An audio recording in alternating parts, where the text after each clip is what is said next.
Hey Sam, you were asking about my erotic ribbons?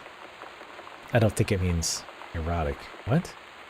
Oh, ROTC ribbons. I don't know what that is. This is a IROT. Anyway, here's a handy guide. Orienteering. This means the army thinks I can find my way around. Rifle team. The army has branded me a certified killing machine. Adventure training. I am a born adventurer, and no borders can hold me. The army recognizes this. So if you didn't think I was cool before, now you do. Lonnie D. Lonnie D. Lonnie D. Misk. Cats. Misk.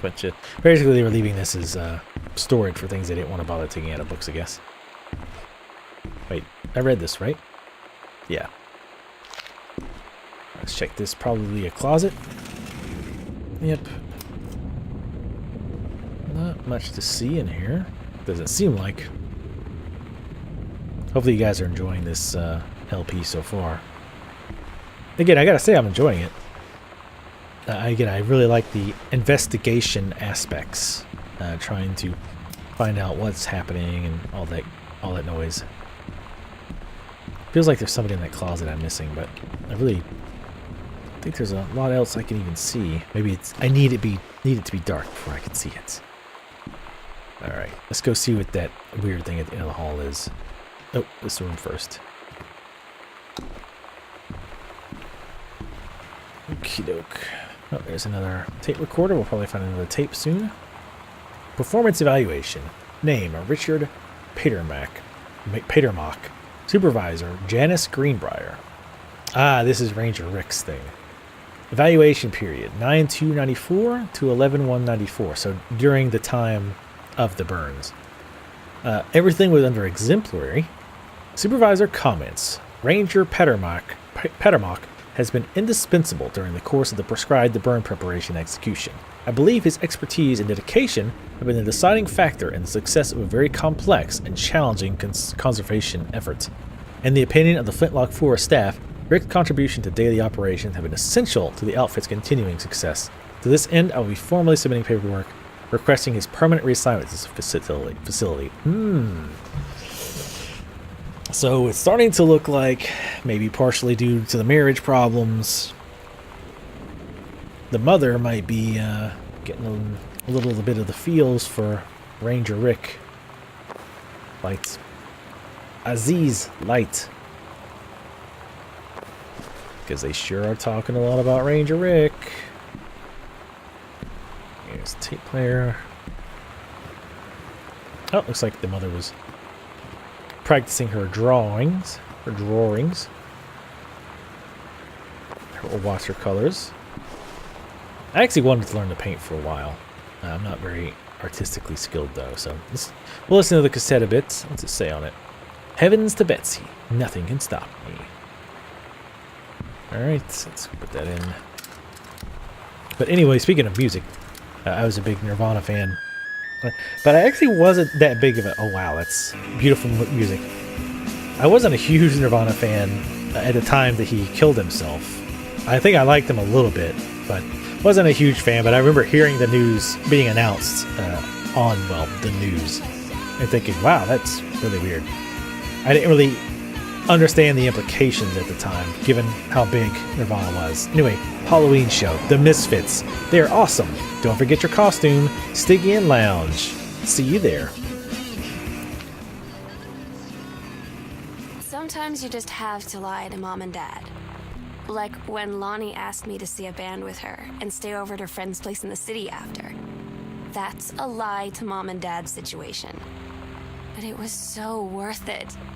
The girls on stage were just so loud and real and awesome. And everybody was moving together like one huge tide of sound. Between two songs, Lonnie leaned over and said, "How do you like your first show?" I was so happy. I felt tears starting in my eyes. And then she up and hugged me. I think she could tell.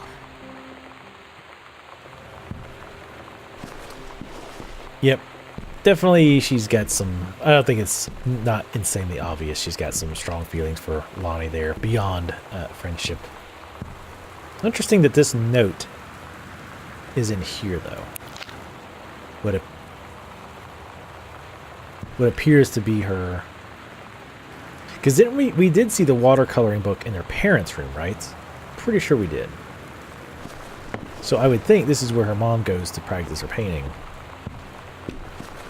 But maybe it was Sam that was doing the painting. But I seem to recall it had something to do, it was tied to her mother. There's the lights. There we go. Damn it. Sorry about the mouse thing. I don't know if I'm just flipping it too quick sometimes or what. Healthy choices. Skills for a healthy life. Oh, I forget that lady's name. The famous Olympic athlete. Wow. Lonnie, holy crap. I was in the library and I noticed something in the corner. I found a secret passage and it had Oscar's creepy old stuff in it. That was in the library.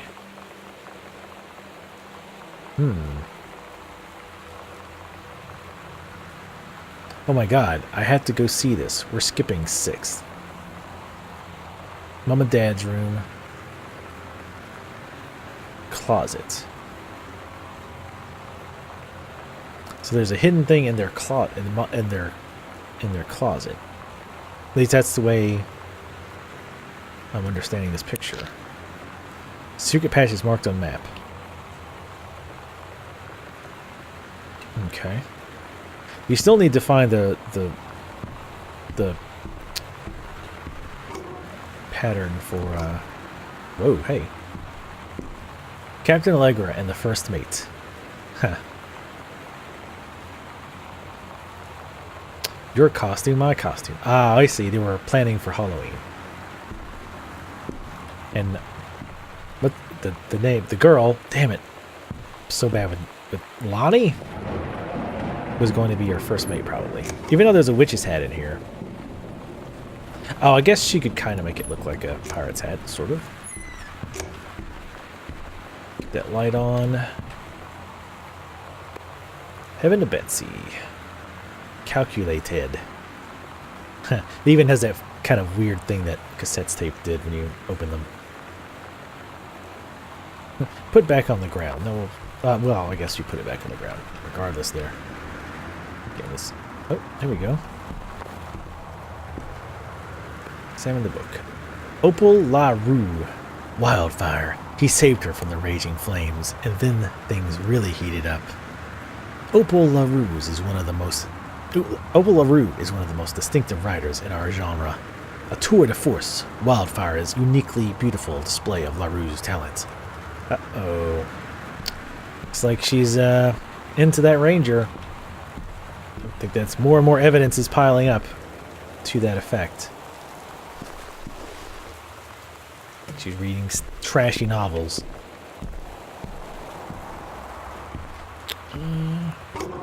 It's the sewing table. So anything that... Oop, can I open that? Nope.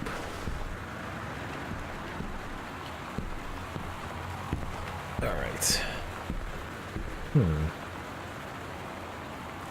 There's probably nothing we can do with the sewing table. We don't really have much in our inventory. Like, what is... Assuming the journals aren't... Yeah, that's just the playback stuff. Okay. So have we... So it looks like we've explored everything up here. Now.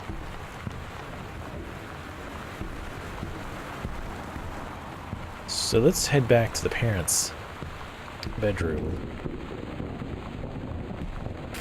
Actually, I want to do this first. Sam's dark room. Do not enter if red lights are on. Well, sorry. Never mind.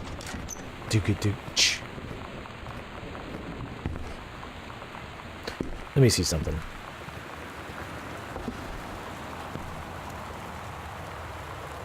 $10:29.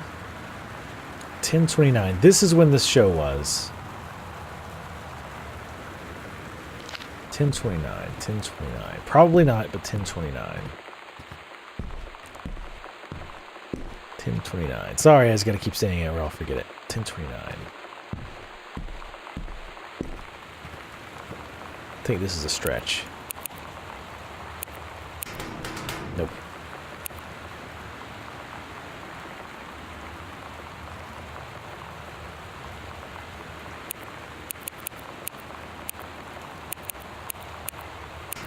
Nope. Okay. I thought it was maybe this date that's that was on there. May 05, 07, May the 7th.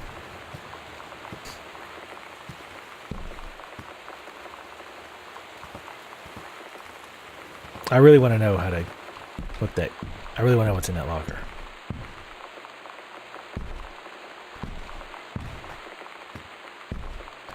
The red hair thing might be a clue as well. Because that seems like that was a significant day.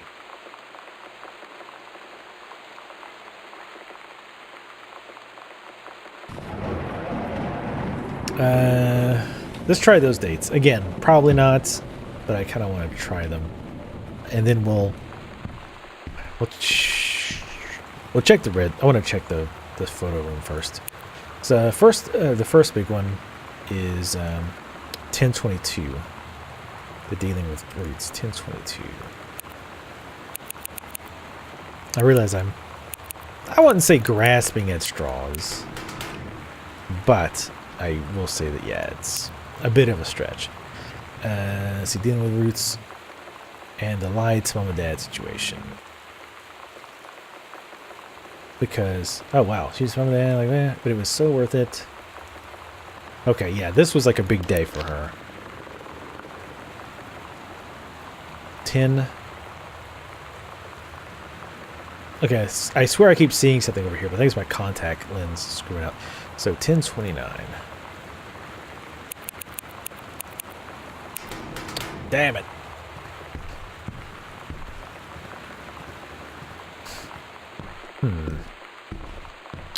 Yep, I'm definitely going to be scratching my head about that one for a while. Oh wait, that's right, it was locked. So, we don't really have much to do except check mom and dad's room. Check the closet. Dun dun dun. Ah. Oh, I guess you couldn't do that unless you read the thing. That makes sense. Because you really wouldn't. Normally wouldn't just be randomly picking at shit, you know, right? Examine map. Ghost hunters. Sam and Lonnie's secret house investigation log. Hidden compartments found. 3. Library, the upstairs hall, and the foyer.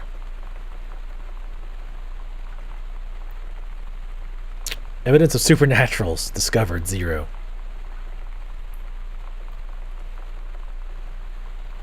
Mom and dad's room. Okay, there's one right across from her room. And there's another one.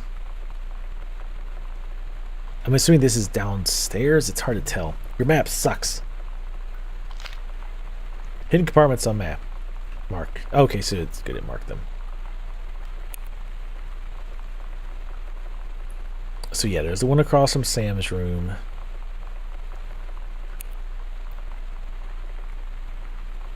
What are the X's, I wonder? Is that like things I found that are locked? No, not necessarily. Because that is pink to the attic. And it's locked. Oh, and this is... Okay, well, let's just worry about this for now. Bunch of old-timey advertisements.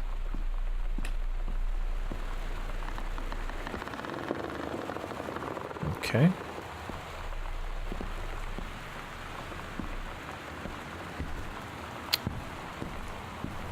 Alright.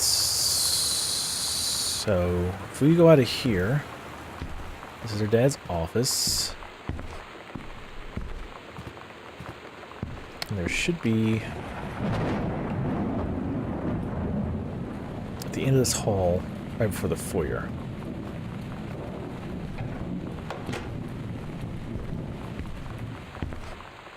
Oh, here we go.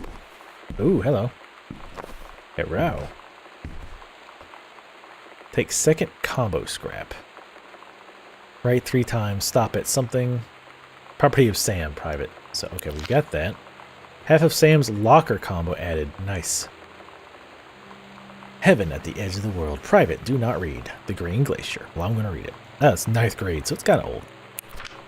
Allegra and her scouting party peered down warily through the dense canopy of rustling leaves from the perch high in the forest branches. Mere feet away, sunlight shone brightly off the inner ice walls of the glacial basin in which the forest grew.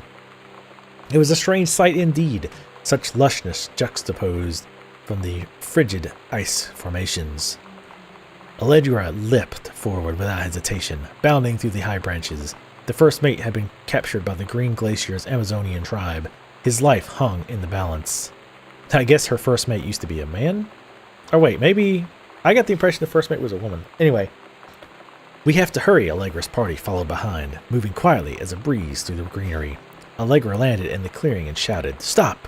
She saw the Queen Amazonian up on her pedestal, reaching for the lever that would drop her first mate into the vat below. She shouted, "No!" and flung her saber at the Amazon's reaching hand, but it was too late. The first mate screamed as he fell toward the water, then splashed down, and all was eerily silent. Allegra locked on, frozen in fear and remorse. She had been a moment too late. But then, from the vat, something began to emerge, a head of dark brown hair, just like the first mate's. Then the shoulders and sleeves of his coat, soaking wet.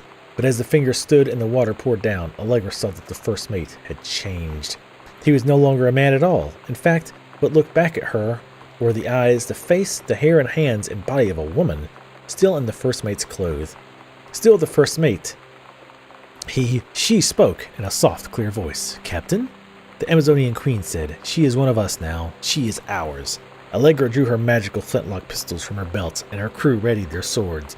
Allegra glared into the queen's eyes and said, "That's the love of my life, and you can't have her." Aha, so it is a woman, but it wasn't born that way. As what's-her-face would say. Alright, these doors open now, so I know for sure where I've been. Okay, so we've been there. What is that? Let's go back to the dad's office. There was something else. Yeah, I think it was in the other room. And see. Okay. The Misfits. Special guest. Oh. At Todd's brother's place after the show, there was only a futon to sleep on, so Lonnie and I shared it. The lights went out. I was turned toward her. My eyes started to adjust, and then I could see she was looking at me, too. In the dark, she smiled. My heart was beating so fast. I rolled over. I felt so, I don't know, nervous. After a minute, she put her arm around me and was so close and whispered in my ear, "I really like you." I just nodded my head, and I really hope she could tell. I really hope that she meant what I think she did. I felt like a shook-up can of soda ever since. I hope we have the chance to talk before I explode. Okay.